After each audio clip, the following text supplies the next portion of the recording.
the question is, are UFOs already here? So UFO is an unidentified flying object. So for practical purpose, I would use the term UFO or aliens. So are aliens already here on Earth? So ancient astronauts. So how, astronauts kind of, or aliens have kind of, visited Earth in the past and made contact with humans in antiquity.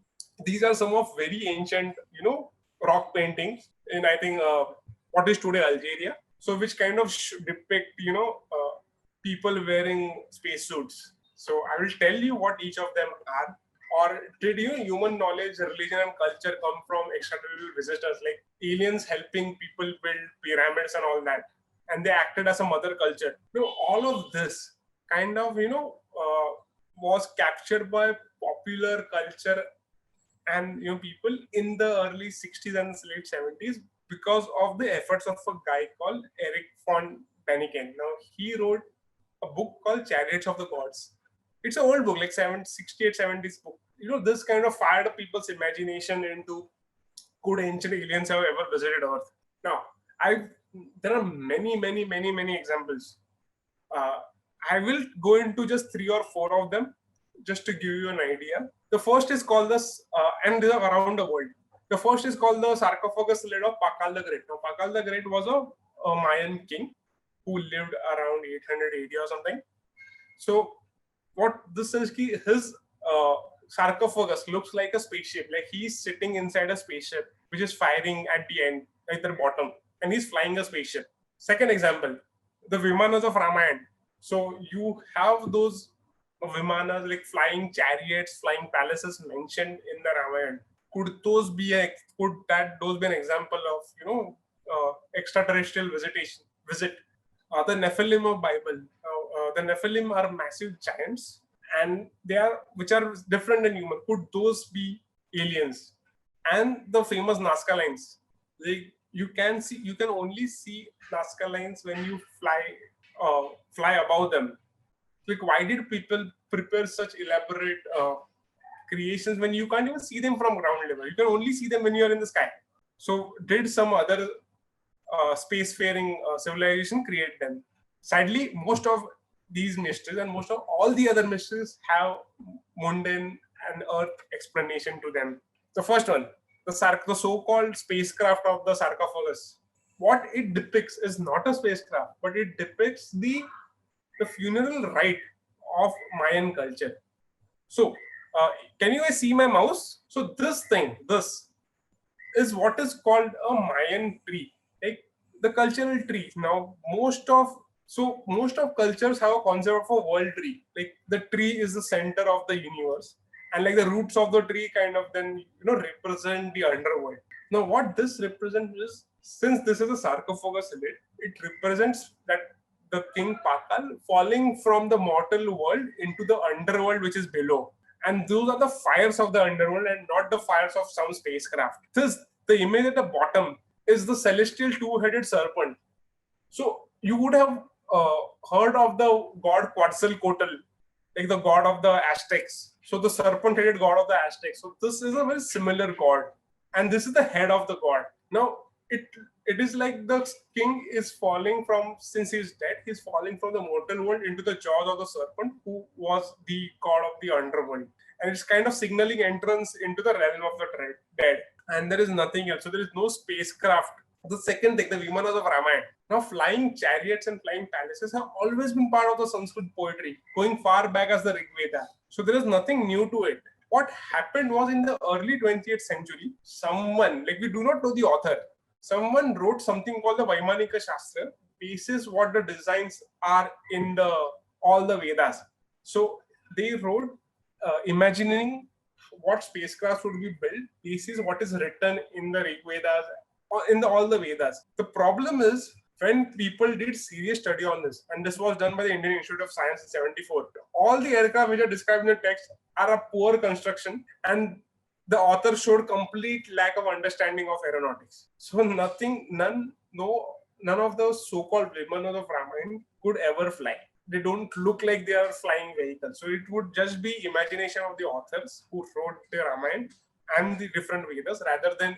So I would just now, since we are kind of ending on the time, so I would just like to wrap up quickly. I will just take one example before we end this. The very famous, what we call the, I will go on to the last one. Okay, this is called the Go Fast encounter. This was part of the videos which the Pentagon, declassified in 2019. Now, this was taken by fighter pilots from the ship USS Theodore Roosevelt. Okay, it was caught by Navy jet. So you can see the video now. Okay. So this is an object which was captured.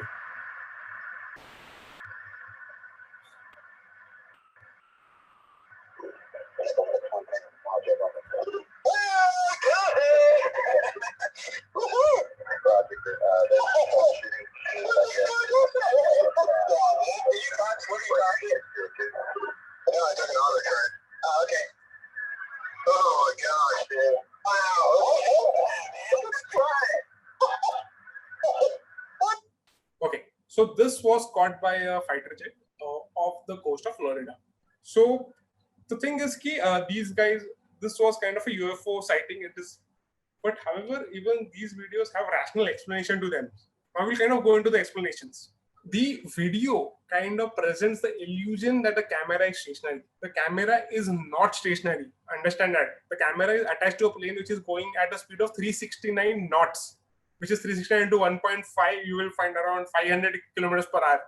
That is the speed of the plane. Second thing, what the pilots say, that the object is gliding across the surface of the sea. It is not actually gliding along the surface. Here is where, you guys used to say कि trigonometry use में कभी आएगा. This is where you use trigonometry. By factoring the altitude of the aircraft, the angle of the camera between the plane and the object, and the distance to target, we can determine that the object was flying at 13,000 feet from the sea level. So the object is not skimming the sea surface. Number two. Now, because of the zoom of the camera onto the object, and because the camera is kind of locked onto the object, it seems that the object is moving at the same speed of the plane, but it is not moving at the same speed. Again, using basic mathematics, we can find that the object was just moving at 30 to 40 knots, while the plane is moving at 369 knots. Last point. This is an infrared camera. One can see that the object is colder than the surface of the sea, which is below it. It was coming black, while the surface of the sea was coming, darkish color. That means that the object is colder than the sea. All of this points out, and the object was also moving in a direction of the wind. So all of this taken into kind of consideration, you can see that this object was nothing more than a weather balloon. There was no UFO-like object in this. It was purely a weather balloon. Now, the only thing is, why didn't the aircraft pilots understand it? Or they recognize it, since they are jet pilots? The thing is, in the heat of the moment, they thought that it was something else. Had these pilots seen this video independently in a room, in a relaxed environment, they would have understood that this to be an aircraft balloon. It should be a balloon and nothing else. However, in the heat of that moment, they thought that this was something else.